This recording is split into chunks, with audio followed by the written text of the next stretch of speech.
Success stories of Don Lepre and others described in this show represent the great results of only those individuals. As with any business, you could make more or less. The preceding program was a paid advertisement for Money-Making Secrets. Last time on Pueblo 81009. Take whatever you want, the cars, the mansion, but not my consumer information catalog. Your catalog? I sent my name and address to New Catalog, Pueblo, Colorado 81009. This free listing of helpful government publications is mine, and you want to steal it. Oh, Brad, I would never do that.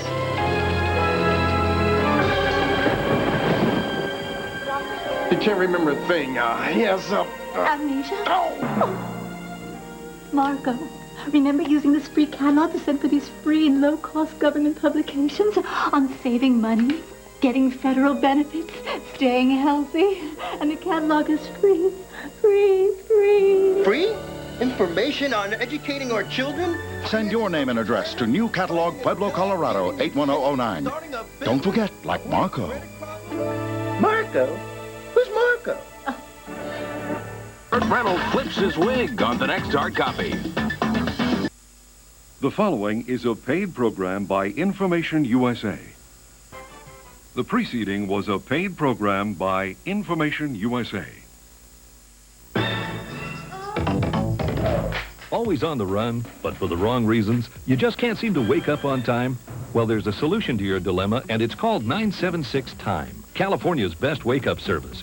Dial 976-8463 now and receive your own hotel-style wake-up call. For only $1.75 plus possible toll, you'll have the advantage of a reliable computerized wake-up service at your fingertips. Anytime, all the time. Be on time with 976-TIME. Norm's Restaurants, bigger, better breakfast. You get bacon, sausages, ham and eggs with hash browns and hotcakes, only $2.99. Weekdays at all Norm's Restaurants. A day and date to remember. Starts tomorrow at 3 on 2. Our Atlantic Coast. Pesky storm. New York State has restricted swimming. And due to extended late-night coverage, we now join CBS News up to the minute, already in progress. At those beaches, not good news for homeowners. A few homes along the barrier beach known as Fire Island have had their foundations washed out from under them. Here's the relief, though. The National Weather Service is reporting that ocean swells along the U.S. East Coast are diminishing. That's good news. The pressure of hurricane after hurricane wiping out those homes.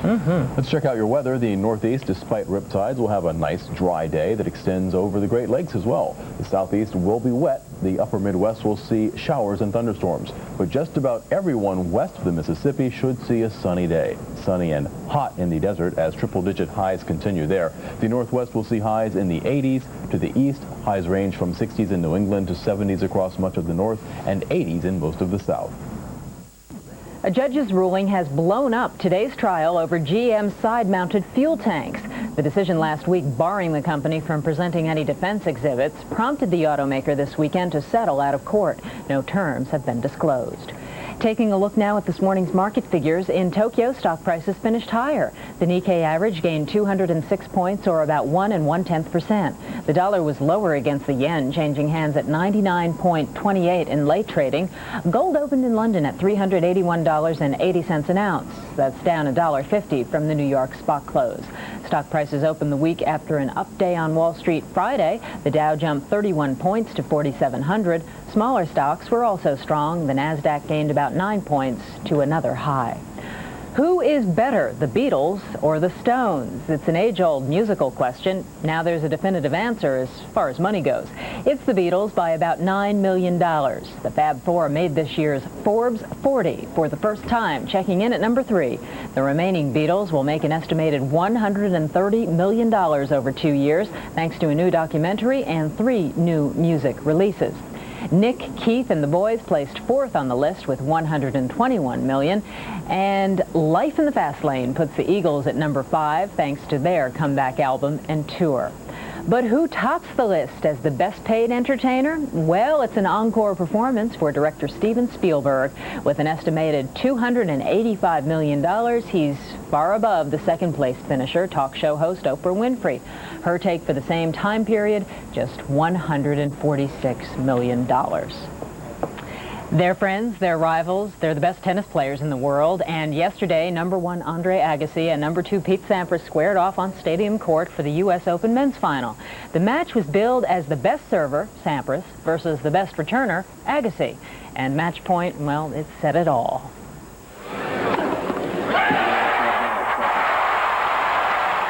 And what that point showed was if the best server is on, it doesn't matter much how good the returner is if his racket can't even get to the ball. Pete Sampras, this year's Wimbledon champion, dominated Agassi 6-4, 6-3, 4-6, 7-5. The four-set winner, Sampras picks up $575,000 for the win. But on the computers, he's still ranked #2.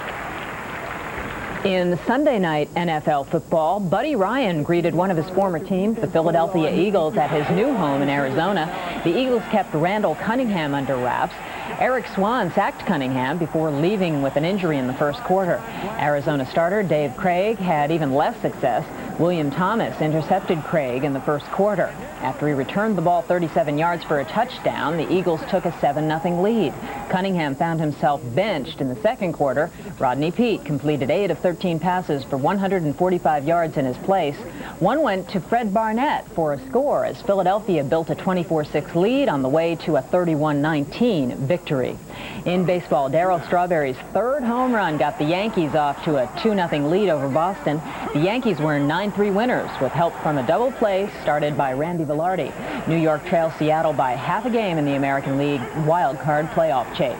Over in the National League, first baseman Ryan Klesko committed Atlanta's second error in the 9th inning, allowing Florida to tie their game at 4-all. The Marlins won it in the 11th inning when Alex Arias singled home Terry Pendleton. The final was 5-4. Lawrence Phillips, who ran for 206 yards and 4 touchdowns in Nebraska's 50-10 win at Michigan State Saturday, has been released from the Nebraska football team. The junior tailback was arrested for allegedly beating his ex-girlfriend early Sunday morning. Later in the day, Nebraska coach Tom Osborne said Phillips had been released from the team. Phillips was jailed briefly before posting bond. His ex-girlfriend was not seriously injured.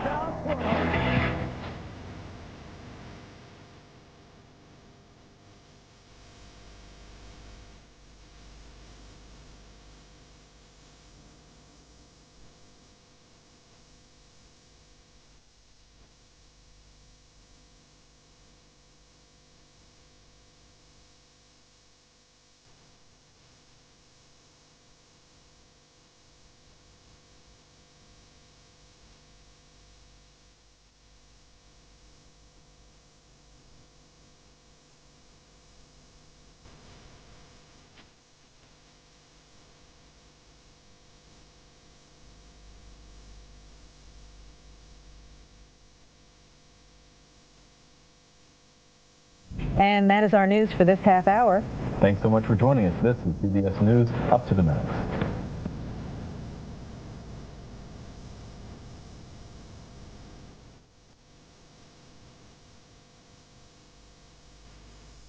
Jimmy! This is my family, the Andrews. Together for my